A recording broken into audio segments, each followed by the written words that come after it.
Praise the lord. ప్రభు పేరిట మరొక దినంలోకి మీకందరికీ వందనాలు. ఈ దినం పరిశుద్ధాత్మ దేవుడు మన కొరకు ఏర్పాటు చేసుకున్న వాక్య భాగము అపోస్తలుడైన పౌలు గారు తీతు గారికి రాసిన పత్రిక 3వ అధ్యాయము 1-15 వచనాలు. అధిపతులకును, అధికారులకును లోబడి విధేయులుగా ఉండవలననియు, ప్రతి సత్కార్యము చేయుటకు సిద్ధపడి ఉండవలననియు, మనుషులందరి ఎడల సంపూర్ణమైన సాత్వికమును కనపరచుచు, ఎవరిని దూషింపక, జగడమాడని వారును శాంతులనై ఉండవలననియు వారికి జ్ఞాపకము చేయము. ఎందుకనగా మనము కూడా మునుపు అవివేకులమును, అవిధేయులమును, మోసపోయిన వారమును, నానా విధములైన దురాశలకు, భోగములకు దాసులమయుండి, దుష్టత్వమునందు, అసూయందు కాలం గడుపుచు, అసహ్యులమై ఒకరినొకడు ద్వేషించుచూ ఉంటిమి గాని, మన రక్షకుడైన దేవుని యొక్క దయయు, మానవుల యెడల ఆయనకున్న ప్రేమయు ప్రత్యక్షమైనప్పుడు, మనం నీతిని అనుసరించి చేసిన క్రియల మూలముగా కాక, తన కనికరము చొప్పుననే పునర్జన్మ సంబంధమైన స్నానం ద్వారా పరిశుద్ధాత్మ మనకు నూతన స్వభావమును కలుగుజేయుట ద్వారా మనల్ని రక్షించును.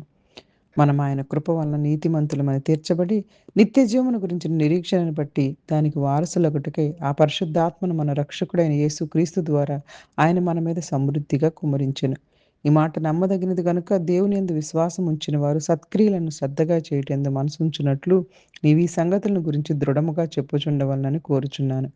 ఇవి మంచివియు, మనుషులకు ప్రయోజనకరమై ఉన్నవి కానీ, అవివేక తర్కములను, వంశావళులను, కలహములను, ధర్మశాస్త్రమును గురించిన వివాదములను, నిష్ప్రయోజనమును వ్యర్థమై ఉన్నవి గనక వాటికి దూరంగా ఉండుము.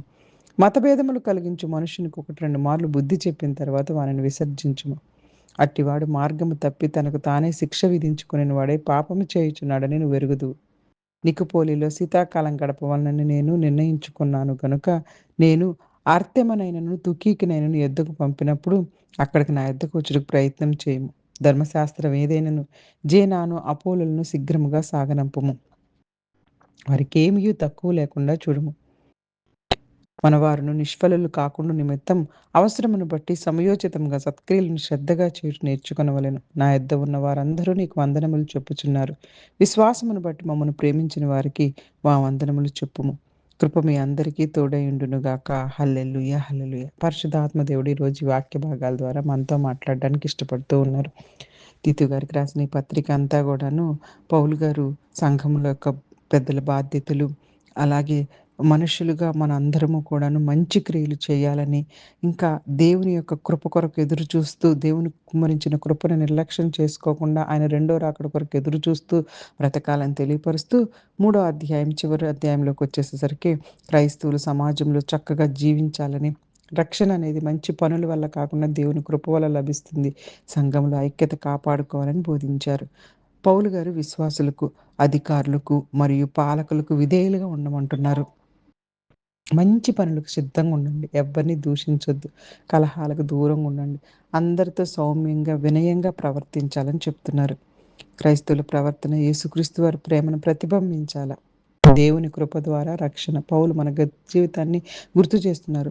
పౌలు గారు ఇక్కడ ఎంత గొప్పగా అక్కడున్నటువంటి తీతు గారికి పత్రికలో మనం కూడా అలాగే బతికాం కదా! ఇప్పుడైతే వాళ్ళు ఇంకా తెలుసుకోలేదు కాబట్టి అలా ఉన్నారు. కాబట్టి ఎవరిని దూషించొద్దు, జగడాలు పెట్టుకోవద్దు.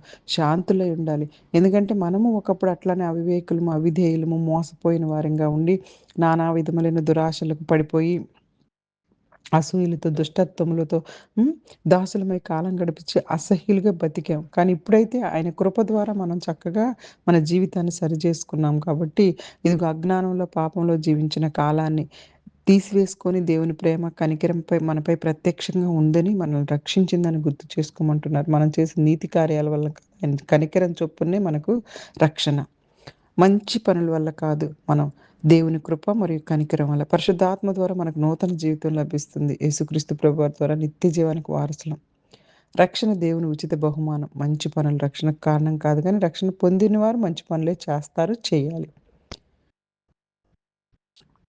మంచి పనులు చేయడంలో ఆసక్తిగా ఉండమని, పనికిరాని వాదనలు అక్కడ తెలియపరుస్తున్నారు. చూడండి, మనం ఆయన కృప వలన ఇప్పుడు నీతిమంతులుగా తీర్చబడ్డాము.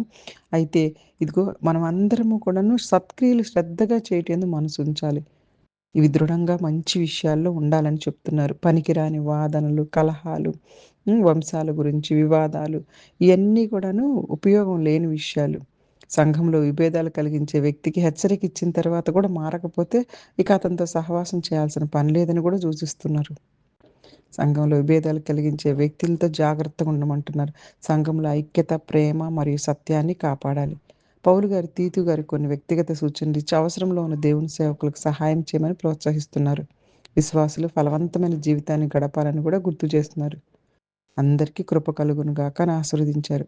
క్రైస్తవులు సమాజంలో మంచి సాక్ష్యంతో జీవించాలి. రక్షణ దేవుని కృప వల్లే, మన పనుల వల్ల కాదు. పరిశుద్ధాత్మ మన జీవితాన్ని నూతనంగా మారుస్తారు. మంచి పనులు చేయడంలో ఆసక్తి కలిగి ఉండాలి.